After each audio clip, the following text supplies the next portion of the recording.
Hari ini kita mendengarkan firman Tuhan tentang hidup dalam kekudusan. Kudus itu berarti suci dan murni. Ini menurut Kamus Besar Bahasa Indonesia. Nah, bagaimana kehendak Tuhan supaya kita hidup dalam kekudusan? Berarti kita harus menjadi orang yang hidup dalam kemurnian. Kita harus menjadi kehidupan yang mau disucikan. Nah, kenapa kita harus hidup dalam kesucian? Sebab tahapan keselamatan yang Tuhan Yesus kerjakan dalam kehidupan kita itu bukan hanya dia mati di kayu salib, tetapi dia ingin kita sebagai kehidupan yang sudah percaya kepada dia, dosa kita dibaptis, dosa kita dihapuskan, maka kita harus menjadi kehidupan yang mau lahir baru. Nah, bukti dari kehidupan yang lahir baru itulah meninggalkan dosa dan mau hidup di dalam kekudusan. Jadi Tuhan tidak ingin kita sebagai kehidupan yang sudah ditebusnya itu tidak hidup dalam kekudusan. Sebab apa? Kalau kita tidak hidup di dalam kekudusan, saudara kekasih, maka yang menjadi bagian kita adalah kematian atau maut. Dalam Roma pasal yang ke-6 ayat 23 itu disebutkan bagaimana upah dosa ialah maut, tetapi karunia Allah ialah hidup yang kekal dalam Yesus Kristus. Jadi setiap kehidupan yang percaya kepada Yesus Kristus tidak hanya dosanya saja diampuni, tetapi langkah selanjutnya adalah dia harus berupaya hidup seperti apa yang Tuhan kehendaki. Jadi orang yang hidup dalam kekudusan itu adalah kehidupan yang mau hidup sesuai firman Allah. Injil Yohanes pasal yang ke-17 ayat yang ke-17 disebutkan bahwa kuduskanlah mereka dalam kebenaran. Firman-Mu itu adalah kebenaran. Jadi setiap kehidupan yang mau hidup di dalam kekudusan, maka dia harus mau melakukan kebenaran. Kenapa? Kebenaran itu apa? Yohanes 1 ayat yang pertama mengatakan, pada mulanya adalah firman, firman itu bersama-sama dengan Allah, dan firman itu adalah Allah. Dan pada ayat yang ke-14 disebutkan bahwa firman itu telah menjadi manusia, menjadi daging. Artinya apa? Firman Allah itu menjadi manusia lewat Yesus Kristus. Yesus Kristus menyelamatkan kita, lalu kita akan mengikuti apa yang diperintahkannya dalam kehidupan kita. Jadi setiap kehidupan kita itu harus meneladani apa yang dikerjakan Yesus Kristus, apa yang diajarkan di dalam kehidupan kita, apa yang sudah disampaikan. Nah, untuk kita bisa hidup dalam kekudusan, apa yang harus kita kerjakan? Yang pertama, karena kita manusia berdosa, maka setiap hari kita harus mau berdamai dengan Tuhan. Ibrani pasal 9 ayat 14 mengatakan, betapa lebihnya darah Kristus yang oleh roh yang kekal telah mempersembahkan dirinya kepada Allah sebagai persembahan yang tak bercacat, akan menyucikan hati nurani kita dari perbuatan yang sia-sia, supaya kita dapat beribadah kepada Allah yang hidup.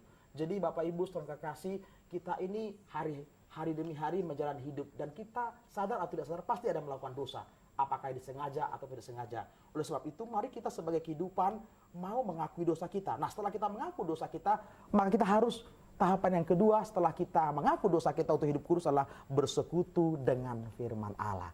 Bersekutu dengan firman Allah praktiknya apa? Yang namanya bersekutu berarti kita harus mau membaca firman Allah, mau mendengar firman Allah. Lewat membaca firman Allah kita tahu bagaimana kehendak Tuhan selanjutnya. Lewat mendengar firman Allah yakni kita datang beribadah kepada Tuhan. Kalau kita datang beribadah kepada Tuhan, yang terjadi adalah kita mengalami koreksi. Kita tahu apakah jalan kita sudah lurus, apakah sudah sesuai dengan firman Allah. Dan setelah itu, setelah kita mendengar firman Allah, kita memperbaiki hidup kita, maka kita harus berubah. Seperti dalam surat Roma pasal yang ke-12 ayat kedua mengatakan, jangan kamu menjadi serupa dengan dunia ini, tetapi berubahlah oleh pembaharuan budimu, sehingga kamu dapat membedakan manakah kehendak Allah, apa yang baik, yang berkenan kepada Allah, dan yang sempurna.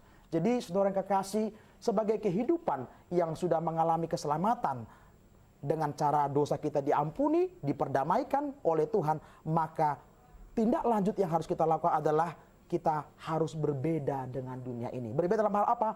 Karakter, dalam hal perbuatan, dan segala sesuatu. Nah, jadi mari kita sebagai kehidupan yang percaya kepada Yesus ini jangan meninggalkan apa yang diajarkan oleh Tuhan Yesus kepada kita. Nah, untuk kita tidak menjadi sama dengan dunia, maka yang kita lakukan adalah yang pertama, jagalah pergaulan hidup. Jadi pergaulan hidup kita ini yang sering mempengaruhi kehidupan kita, akhirnya kita mau mengikuti apa yang dilakukan orang. Kita takut untuk kita hidup dalam kebenaran. Kenapa? Takut dikucilkan, takut ditinggalkan oleh orang, takut ditinggalkan oleh teman-teman sekitar kita. Tapi ingatlah, memang untuk hidup dalam kebenaran, dalam kekudusan, ada harga yang dibayar. Nah, harga yang dibayar itu adalah apa? Bagaimana kita kadangkala tidak disukai oleh orang-orang lain, tetapi berbahagialah kalau engkau hidup dalam kekudusan. Apa yang terjadi? Engkau akan melihat Allah. Dalam Ibrani pasal 12 ayat 14b dikatakan, kejarlah kekudusan, sebab tanpa kekudusan tidak seorang pun akan melihat Tuhan. Jadi kita sebagai kehidupan secara khusus, kami hamba Tuhan, kita sebagai pelayan Tuhan di gereja, bahkan umat Tuhan dimanapun Anda berada hari ini, mari hiduplah dalam kekudusan. Sebab kalau engkau tidak mau hidup dalam kekudusan, tidak mau meninggalkan dosa, tidak mau melakukan firman Allah, maka engkau tidak akan bisa melihat Tuhan. Tidak bisa melihat Tuhan berarti apa? Kita tidak akan bisa, pertama, melihat kemuliaan Tuhan dalam hidup kita. Yang kedua, melihat Tuhan secara kasat mata nanti saat Yesus datang kali kedua menjemput kita semua. Itu saudara kekasih. Oke. Kata kudus tadi kita ambil dari dua kata, yaitu suci dan murni. Nah, mungkin boleh kita untuk lebih menjelaskan dalam kehidupan kita sebagai umat Tuhan pada saat ini, diambil dari kata dua tadi, suci dan murni. Suci ini bagaimana? Dan murni ini digolongkan ke bagaimana? Mungkin Bapak bisa menjelaskan itu. Baik. Bagaimana kita hidup untuk suci? Suci berarti dan kita. Bagaimana kita hidup juga untuk murni? Ya, berarti. Adakah persamaannya nih? Hidup suci dengan murni hampir sama sebenarnya. Kalau murni itu memang harus holistik, harus keseluruhan, tidak ada yang ditambah, tidak ada yang dikurangin. Kemudian benar-benar. Lalu suci itu berarti harus sama seperti yang Tuhan kehendaki. Jadi dalam kehidupan kita. Nah, berarti identik dengan kekudusan ya? Kekudusan hidup. Oke, ya. Nah, tadi kita Bapak tadi sudah menjelaskan bagaimana kita ini hidup untuk lebih berkenan di hadapan Tuhan dengan otomatis dengan seperti tema kita, hiduplah dalam kekudusan, menjaga kekudusan dalam tubuh kita. Nah, mungkin ada beberapa hal yang ingin kita tanyakan. Sampai kapan nih kita harus hidup dalam kekudusan tersebut? Apakah mungkin sesaat atau bagaimana? Kalau kita hidup dalam kekudusan berarti selama kita hidup di dalam dunia ini kita harus hidup dalam kekudusan. Dalam sesuai firman Tuhan yang kita baca tadi dalam 1 Petrus pasal yang pertama ayat 16, hiduplah dalam kekudusan sebab kuduslah kamu sebab aku kudus. Tetapi di ayat 17 itu dilanjutkan lebih lanjut bahwa orang yang hidup takut akan Allah, prakteknya ayat 16 kudus itu, maka dia harus hidup dalam kekudusan selama dia menumpang di dunia ini. Berarti selama saya hidup, ibu hidup, saudara kekasih hidup di dunia ini, kita harus hidup di dalam kekudusan. Jadi selama nyawa kita masih ada dalam kandungan tubuh kita ini, di kandung badan kita, kita harus hidup kudus. Sampai Tuhan Yesus datang kali kedua menjemput kita. Iya, yang bagian B tadi ya, maka hendaklah kamu hidup dalam ketakutan selama kamu menumpang di dunia ini. Iya, selama menumpang. Itu menunjukkan berarti kekudusan itu selama kita ada di dunia ini. Iya. Kelak nanti kalau Tuhan sudah memanggil kita, selesai gitu Pak ya. Oke, nah bagaimana nih bentuk penyucian seperti apa yang harus kita alami dalam mengikut Tuhan Yesus? Untuk kita hidup dalam kekudusan, ada bentuk-bentuk yang harus kita mengerti. Saya akan bacakan dulu dalam kitab Amsal. Amsal pasal yang keempat, ayat yang ke-23 sampai 27. Di sana ada 4 macam bentuk penyucian yang harus kita alami. Ayat 23 sampai 20 saya bacakan. Jagalah hatimu dengan segala kewaspadaan, karena dari situlah terpancar kehidupan. Yang pertama berarti kita harus menjaga hati. Jadi hati harus disucikan. Jadi hati kita ini penuh dengan banyak dosa. Kalau kita tidak mendengar firman Allah, kita nggak tahu yang kita dalam hati kita ini benar atau tidak. Nah, bentuk penyucian ini sampai dalam hati kita harus penuh dengan kasih. Nggak boleh ada kebencian. Seringkali hati yang busuk ini, ya, yang kita simpan ini orang nggak tahu, tapi nanti akan terpancar lewat perbuatan kita. Lalu yang kedua, ayat 24, buanglah mulut serong daripadamu dan jauhkanlah bibir yang dolak-dalik daripadamu. Yang kedua adalah penyucian perkataan. Melalui mulut ya? Ya, perkataan kita harus bersih, harus murni, jujur, tidak ada dusta. Nah ini, dan menjadi berkat. Dan yang ketiga itu ayat yang ke-25. Biarlah matamu memandang terus ke depan dan tatapan matamu tetap ke muka. Ini bicara tentang pencucian mata. Nah seringkali mata kita ini tidak bisa melihat kekurangan orang lain. Kita sering melihat selumbar di mata seseorang. Tapi balok di mata kita tidak bisa kita lihat. Nah ini, jadi kita harus jaga. Dan yang keempat, penyucian terakhir adalah tingkah laku. Itu pada ayat yang ke-26 sampai 27. Tempuhlah jalan yang rata, dan hendaklah tetap segala jalanmu. Janganlah menyimpang ke kanan atau ke kiri, jauhkanlah kakimu daripada kejahatan. Oke Pak, untuk sementara kita stop dulu, nanti akan kita lanjutkan paling setelah iklan yang berikut ini. Baik.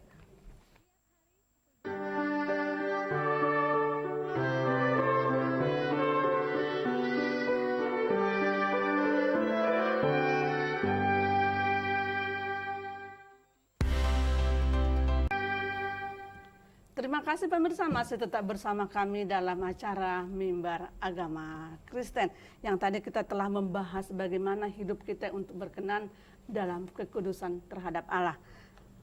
Tadi kita sudah membahas mengenai bentuk penyucian dalam kehidupan manusia. Tadi kalau tidak salah ada 4 poin apa ya? Yang pertama hati yang harus kita jaga. Yang kedua mulut. Yang ketiga tadi mata. Dan yang berikut dikatakan Jalan hidup. Jalan hidup atau tingkah laku. Tingkah Nah, laku. tingkah laku. Bagaimana yang keempat poin ini bisa kita lakukan di dalam kehidupan kita manusia untuk bisa kita tetap bertahan? Karena apa?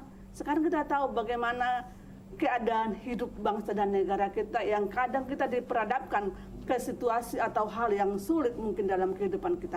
Nah, bagaimana kita sebagai anak-anak Tuhan untuk kita bisa berpegang kepada keempat poin ini yang mungkin dikatakan dari hati, mulut, mata atau perjalanan hidup kita. Ya, saudara kekasih, ya kalau kita mau menjaga supaya hidup kita kudus dalam tingkah laku ataupun perbuatan kita, apalagi menghadapi kondisi ekonomi yang sulit, keamanan yang kurang baik, memang ini tidak mudah. Tapi sebagai kehidupan, kita harus tahu, tidak ada kemampuan kita melakukan firman Allah kalau bukan Tuhan yang menolong. Nah, solusinya adalah kita harus berdoa, mohonlah kemurahan Tuhan. Mohonlah kemurahan Tuhan untuk melakukan firman Allah. Pada waktu Yesus berkata kepada para murid, kalau kita harus bisa mengampuni orang 7 kali satu hari mereka berbuat dosa dan 7 kali mereka minta ampun, maka kita harus memaafkan. Maka apa jawab para murid? Dia berkata, tambahkanlah iman kami. Nah, surat Roma menyebutkan iman muncul karena mendengar firman Allah. Artinya apa? Kemampuan kita untuk memiliki tingkah laku, hati yang bisa memaafkan, menghadapi situasi yang kurang baik, perbuatan tidak baik dari orang lain kepada kita, padahal kita mengasihi mereka, maka kita harus menambahkan iman. Menambahkan iman dengan mendengar firman Allah. Berarti ya bersyukur dengan firman. Jadi semakin kita tekun membaca firman Allah, apalagi dengan mendengar. Sebab kalau membaca kadang-kala kita masih kurang. Tetapi kalau kita mendengar dengan cara kita beribadah kepada Tuhan, dari hamba Tuhan yang Tuhan tunjuk untuk menyampaikan firman Allah dalam ibadah-ibadah yang kita kerjakan, maka kita akan mendapatkan pemahaman yang lebih luas. Sehingga kuatlah kita. Memang tidak mudah menghadapi itu, tapi ingatlah bahwa Tuhan Yesus tidak pernah tinggalkan kita. Ada Roh Kudus yang menyertai kehidupan kita. Saya percaya ketika keempat poin ini pasti Tuhan akan mampukan dalam kehidupan kita. Amin. Ini sebenarnya tugas siapa? Mungkin tidak semua orang bisa mengerti dan memahami tentang keempat poin ini. Karena tadi saya bilang didasarkan dengan keadaan zaman atau kondisi keadaan kita, bangsa kita pada saat ini. Sudah gampang orang terpancing emosi. Gara-gara sedikit orang banyak yang emosi, ribut dan lain sebagainya. Nah, ini salah satunya di bagian ini yaitu mulut. Dari mulut juga bisa mencemarkan hidup kita. Ya begitu ya. Dari hati, yang paling utama yang kita jaga hati dan perbuatan kita, mulut dan mata kita. Berarti yang keempat ini saling mendukung di dalam kehidupan kita, Pak ya. Nah, bagaimana mengapa kita harus hidup kudus di hadapan Tuhan? Ini mungkin sebagai kesimpulan buat kita bagaimana kita untuk hidup kudus di hadapan Tuhan. Nah, kita hidup kudus itu hanya bisa lewat bersekutu dengan Tuhan. Nah, kenapa kita harus hidup kudus seperti pertanyaan Ibu tadi ya? Kenapa kita harus hidup kudus? Yang pertama, 1 Petrus pasal yang ke-1 ayat 16 tadi. Kuduslah kamu sebab aku kudus. Karena ini perintah Tuhan. Dan bahkan dalam Injil Matius pasal yang ke-5, saya bacakan dulu. Injil Matius pasal yang ke-5 ayat yang ke-8, itu disebutkan bahwa berbahagialah orang yang suci hatinya karena mereka akan melihat Tuhan. Jadi orang yang suci hatinya itu bahagia, tenang. Kalau hatinya bersih, hatinya kudus, maka dia akan mengalami ketenangan. Yang kedua, hidup, Pak, ya? Tanpa kekudusan tidak seorang pun akan melihat Tuhan. Itu Ibrani pasal 12 ayat 14b. Jadi kalau kita hanya mengandalkan Tuhan itu memaafkan, tetapi kita tidak mau menunjukkan hidup yang mau berubah, ya bagaimana kita akan melihat dia nanti saat dia datang kali kedua. Dan yang ketiga, ingat bahwa dalam Wahyu pasal yang ke-22 ayat 12 itu disebutkan bahwa aku datang segera dan aku akan membawa upahku dan akan membalaskan setiap orang menurut perbuatannya. Yesus datang 2 kali. Kali pertama dia datang sebagai juru selamat, dia menyelamatkan kita, dia mengampuni dosa kita lewat di kayu salib. Tetapi ingat, waktu dia setelah bangkit 40 hari di muka bumi, dia mau naik ke sorga, dia berkata kepada murid, dia akan turun, sama seperti dia naik, dia akan turun kembali. Turun kembali apa? Menjemput kita. Maka dalam Injil Yohanes itu disebutkan, pasal yang ke-14 katanya, lebih baik aku pergi kepada Bapa, di rumah Bapa ada banyak tempat tinggal. Aku akan menyediakan tempat bagimu. Artinya apa? Dia sudah berada di sorga, Dia ada di tempatnya sebagai Allah menanti kita. Nah, nanti setelah waktunya tiba seperti yang sudah dia tentukan sendiri, walaupun tidak disebutkan kapan itu waktunya, dia akan turun dari surga, dia akan menjemput kita yang hidup di dunia ini. Lalu siapa yang hidup akan dihakimi menurut perbuatannya. Nah, makanya kata upah tadi bicara tentang pahala. Nah, dikaitkan dengan Roma pasal yang ke-6 tadi, upah dosa ialah maut, sementara karunia Allah hidup yang kekal di dalam Yesus Kristus Tuhan. Jadi setiap orang yang mengikuti Yesus itu akan mendapatkan hidup kekal, tetapi harus ditindaklanjuti dengan mau hidup kudus ya dalam Tuhan. Mulai dari perkataan, ya, dari hati, mata sampai kepada tingkah laku hidupnya. Nah, kalau kita tadi sudah menyimak renungan kita pada saat ini menganjurkan kita, jika kita mau menjadi anak-anak Tuhan, otomatis yang paling utama kita harus hidup kudus di hadapan Tuhan. Karena Bapak tadi bilang, karena ini adalah suatu perintah bagi kita umat Tuhan. Ya, mungkin satu hal yang ingin kita gambarkan dalam kehidupan kita, berbuatlah yang baik, baik melalui perkataan, perbuatan. Ya, kalau sudah didasari dengan perbuatan baik, berarti kita sudah bisa menjadi anak-anak yang berkenan di hadapan Tuhan. Ya. Nah, seperti dalam firman Tuhan tadi, saya sangat tertarik nih. Tanpa kekudusan kita tidak akan melihat Tuhan. Benar. Betul. Tanpa kekudusan kita tidak akan pernah bisa melihat Tuhan. Melihat Tuhan baik dalam segi dari doa-doa kita. Ya. Jadi karena saat Tuhan Yesus datang kembali, Ia akan membalas setiap orang menurut perbuatannya. Nah, ini sangat berarti sekali dalam kehidupan kita. Dan bagaimana kita untuk meresponi firman Tuhan ini, semoga kekudusan ini bisa kita lakukan dalam kehidupan kita, ya. Baik Bapak Ibu Saudara yang dikasih Tuhan, pemirsa yang dikasih Tuhan, tadi kita sudah mendengarkan bagaimana arti kekudusan itu dalam kehidupan kita. Namun nanti akan kita lanjut kembali setelah iklan yang berikut ini.